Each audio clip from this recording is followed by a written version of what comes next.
My name is Ronald 39 years young, living in Brielle with my wife and 2 kids. Working at RUBI since 2021, January 2021, as a BI developer. Currently mainly acting as a lead developer on some of our projects.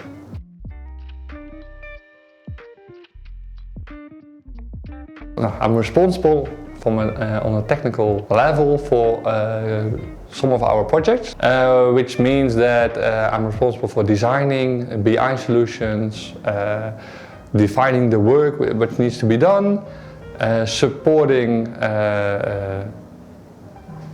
junior and media developers in getting the work done, talking quite a lot with the customers to understand their business and their needs, so that I can translate that into the data models and into the BI solution.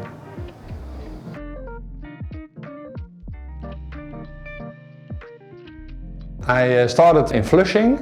After that I moved to Delft. I did a bachelor in maritime engineering and a master in mechanical engineering, which I specialized to transportation engineering. At point in time I worked quite a lot on doing simulations for container terminals. And so I started my first job at a container terminal in the port of Rotterdam as a BI developer.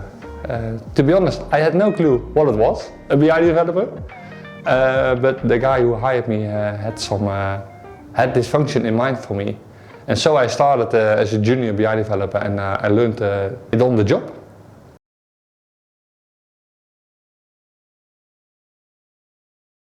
When I started, RUBI was still relatively small. We were, I think, with 12 people at that point in time. So I had to do quite a lot of the work myself. Now, more than 2 years later, we grew quite a lot. So my role changed more into, it's not managing, but I'm doing less the work myself and more leading the teams in that sense, on the technical level. So responsible for defining the work, making designs as well, especially for the data models, reviewing work, supporting the team members, and as I said before, talking with the customers about their needs.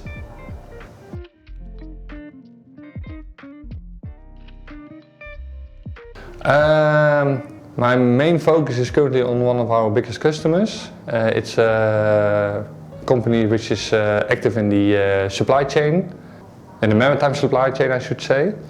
That's where my interest is also from the past, so that helps me to understand their business easier in that sense.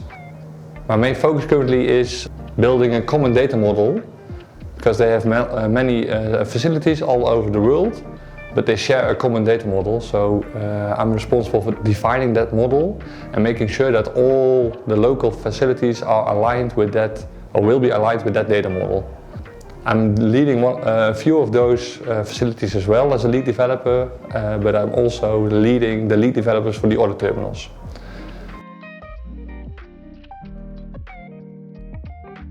When I started, I was mentoring like the junior and media developers at that point in time.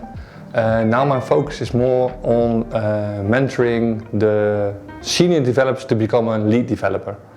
It's a quite different way of mentoring, but it's more really on the architectural level and decision making, and helping them in defining the work and breaking the work in small pieces in that sense.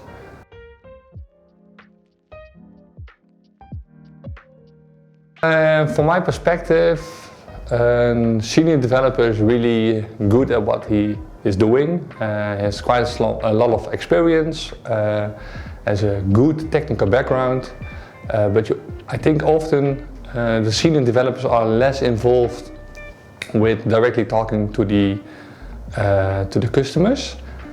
I think all the senior developers and the lead developers are supporting, of course, their more junior colleagues. That's obviously, I think.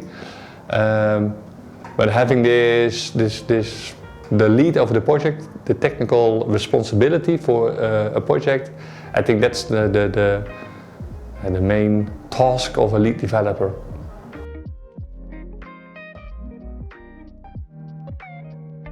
I wouldn't say that a senior developer isn't capable of talking to a customer, but it's at least something you expect from a lead developer.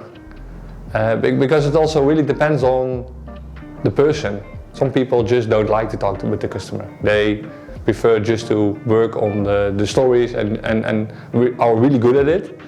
And at least from my perspective, I really enjoy to have these talks with the customer.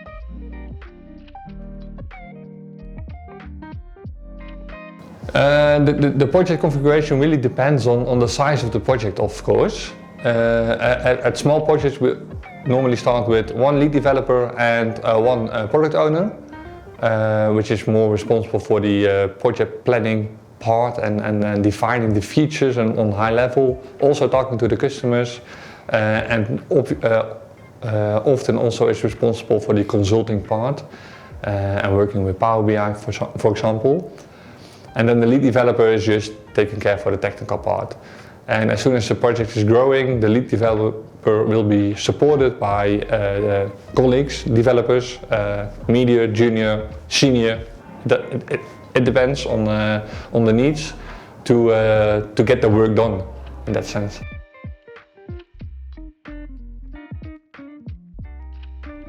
I think the project I'm currently working on for like 95% of my time, it is a huge project. We call it a single project, but in fact it's like currently it's 15 projects in one.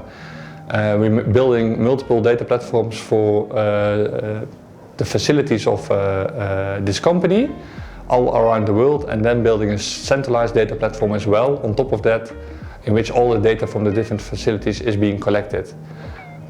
From there we are trying to do smart things with the data, of course, and we are developing machine learning models in order to predict their operating times. And that's really cool.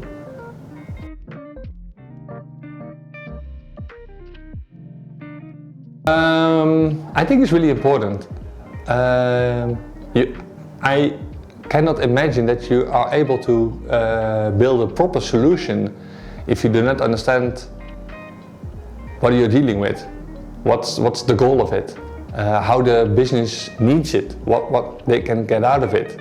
We always say the business don't know what they want, but how do you know if you do not understand what is going on in the business? So I think that's really important, and it might be even the most difficult parts of our work, because in the end, writing a query isn't that difficult. Building a table, filling it with data, transforming it, loading it from A to B, it's not that difficult, to be honest.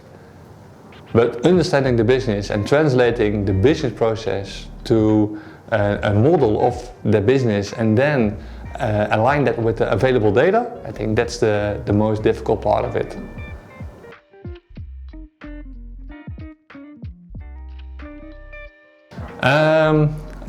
To be honest, I think when we started, the vision was a bit unclear. It started with making the work of the people on the headquarter level easier. Every week they received an Excel sheet from every facility containing all the KPIs of the past week. They needed to consolidate the data and so on, and that took way too much time. So it started with optimizing that part of the process. However, going on with the project, they themselves also saw that we can do quite a lot with all this data. We can optimize not only single facilities, but also the connection between those facilities. Because if one facility has an issue, then another facility might be able to take over the work. That's on the operational level, but also regarding the equipment they have. That's the latest project we are working on. At a certain point in time, it needs to be replaced. It's old, they need to be buy new ones or replacing them. We're now trying to estimate when that will happen, of course, and from a facility perspective, you can then say, okay, yeah, we need to buy new cranes. But what if you have equipment which is doing nothing or barely nothing on another facility? Maybe you can just move it. Just hire a vessel and move the equipment to the other side of the earth. It doesn't matter. It's much more cheaper than just buying new equipment. So that's also what we are currently working on, and I think that's, of course, within 5 years we will have a great setup to have it all covered for all facilities.